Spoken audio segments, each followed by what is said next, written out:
Sud Radio vous explique le rôle des femmes djihadisme dans le terrorisme. Dans une étude, le Centre international pour le contre-terrorisme s'intéresse à ces femmes assez jeunes. Nous sommes avec Sébastien Boussois, qui est chercheur spécialiste du monde arabe et des questions de terrorisme. Bonjour et merci d'être avec nous. Bonjour. Le nombre de femmes djihadistes est-il véritablement en augmentation ? Alors il est, comme toujours, difficile d'évaluer et de mesurer ce chiffre, mais en tout cas ce qui est clair, c'est que les résultats de cette recherche ne sont pas complètement nouveaux pour les personnes qui travaillent sur les questions de dérives sectaires, on vient d'en parler, mais également de terrorisme. On a depuis des années eu des alertes sur le fait que les femmes ont basculé, c'est-à-dire qu'au tout début de Daesh, même avant d'ailleurs dans les phases de recrutement 2012-2014, jusqu'à 2015, jusqu'à 2014, la proclamation du califat, et après, les femmes étaient considérées, y compris dans l'opinion et pour nous, comme uniquement des personnes qui n'avaient pas forcément une idéologie très affûtée en la matière, et qui en réalité étaient là-bas, et ça c'était le projet aussi initial, étaient là-bas pour peupler la terre du califat. Ouais. Moi j'ai beaucoup échangé avec une ancienne djihadiste, donc une femme belge, qui expliquait clairement que les femmes au tout début étaient considérées comme les ventres du califat.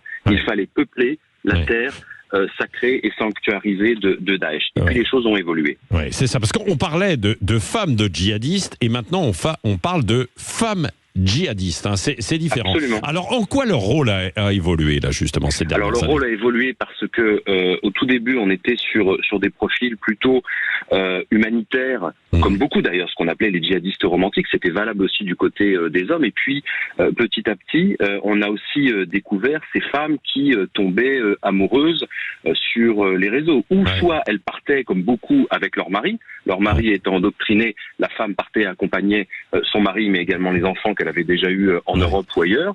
Et puis ensuite, petit à petit, on s'est rendu compte que les femmes avaient la capacité de déjouer la tension, comme c'est souvent le cas en réalité. Au tout début, on était persuadé qu'on avait juste des profils de jeunes d'origine immigrée, plutôt européenne, liés au monde musulman. Et en réalité, la démultiplication de la menace de Daesh, ça a été son grand talent, ça a été de tromper l'ennemi, si je puis dire. Et moi, j'ai travaillé en prévention de la radicalisation dans les Alpes-Maritimes et en Belgique.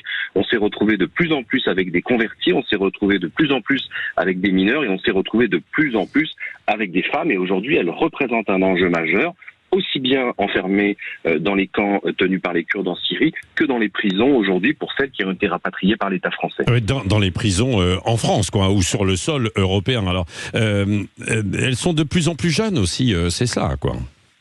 Oui, il y a véritablement une crise. Ça, c'est le paramètre qu'on peut retrouver sur l'ensemble des profils de radicalisation majeure, on va dire, en tout cas celles qui sont entre l'endoctrinement idéologique et le basculement dans la violence. On est dans cette phase également de post-adolescence, si je puis dire, un peu candide, un peu idéaliste. Et en fait, je ne vais pas faire une comparaison simple, mais on est passé des babacools aux djihadistes. Ce que je veux dire, c'est qu'il y a vraiment une utopie d'un monde nouveau, et les recruteurs savent très bien instrumentaliser le mal-être de toutes ces personnes pour leur promettre monts et merveilles, et surtout pour se retourner contre les sociétés européennes, celles qui les a vues naître, et souvent dans lesquelles elles ne se retrouvent pas apparemment. Est-ce qu'il y a un grand danger en France ?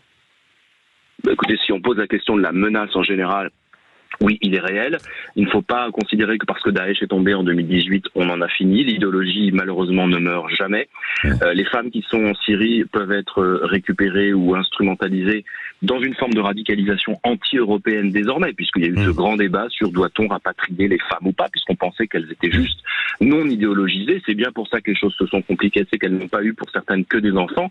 Elles sont devenues des armes de l'idéologie islamiste, et on a la même chose également en prison. Pour celles qui ont été rapatriées avec leurs enfants, ça a été tout le débat de savoir si on rapatriait juste l'enfant sans la mère. On a fait le choix très tardif de rapatrier une partie d'entre elles, et en général ces femmes vont directement dans la case prison. Je vous laisse tirer la conclusion sur l'efficacité de la prison en termes de désengagement ou de déradicalisation. Ça reste encore évidemment à prouver. Oui, merci beaucoup Sébastien Boussois, chercheur spécialiste du monde arabe et des questions de terrorisme. Il est 7h51 sur Sud Radio. Dans un instant, c'est Guy Carlier, Carlier Libre.